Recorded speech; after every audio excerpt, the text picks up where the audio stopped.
Bismillahirrahmanirrahim. Assalamualaikum warahmatullahi wabarakatuh.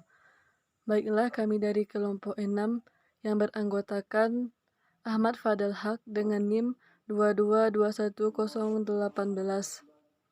Putri Sahlillah Hutagalung dengan NIM 2221030. Maisa Sylvia dengan NIM 2221004. Kemudian saya sendiri dengan nama Lisa Nurul Hidayati 2221006 akan membacakan hasil materi kami, yaitu tentang clause. Assalamualaikum warahmatullahi wabarakatuh. Nama saya Maisa Sylvia, NIM 2211004. Clause atau klausa adalah sekelompok kata yang mengandung unsur subjek atau verb yang membentuk sebagian atau keseluruhan kalimat. Clause ada yang berdiri sendiri yang membentuk makna yang utuh dan ada yang bergantung pada yang lain. Jika dia berdiri sendiri, maka dia tidak memiliki makna yang utuh.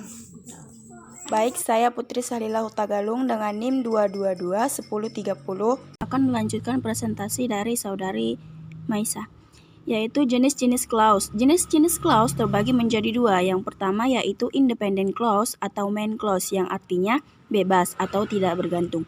Secara bahasa, independent clause berarti klausa yang dapat berdiri sendiri menjadi suatu kalimat. Kalimat yang dihasilkan independent clause disebut simple sentence. Independent clause terdiri atas subject and verb. Contohnya, my mother was sleeping. My mother sebagai subjek, sleeping sebagai verb. Contoh yang kedua yaitu we make a cake. Suatu independent clause juga bisa digabungkan dengan independent clause lainnya yang akan menghasilkan compound sentence. Jika ingin menggabungkan dua independent clause, maka wajib untuk menyelinapkan kata-kata berikut ini di antara dua clause tersebut. Yang pertama yaitu coordinate conjunction, seperti for, and, not, but, or, yet, and so. Dan yang kedua yaitu semicolon yang artinya titik koma. Dan yang ketiga yaitu adverbial conjunction. Contohnya seperti however, rather, and therefore. Baiklah, saya Lisa Nurul Hidayati dengan NIM 2221006 akan melanjutkan presentasi dari Putri Sahlillah. Yang kedua, dependent clause, bergantung atau tidak bebas, yaitu klausa yang tidak bisa berdiri sendiri dan belum memiliki makna yang utuh. Dependent clause ini harus dilengkapi dengan subjek dan predikat, tetapi klausa ini tidak dapat dipakai untuk menyatakan suatu pikiran yang utuh. Mengapa demikian? Karena klausa ini harus diawali dengan subordinator. Hal ini yang membuat makna dari clause menjadi menggantung atau terasa tidak selesai. Maka dari itu, jika ingin klausa ini menjadi dimengerti, maka harus disatukan dengan independent clause agar menjadi complex sentence. Dependent clause dibagi menjadi 3 macam. Yang pertama, noun clause, berfungsi sebagai kata benda atau kata ganti dalam suatu kalimat.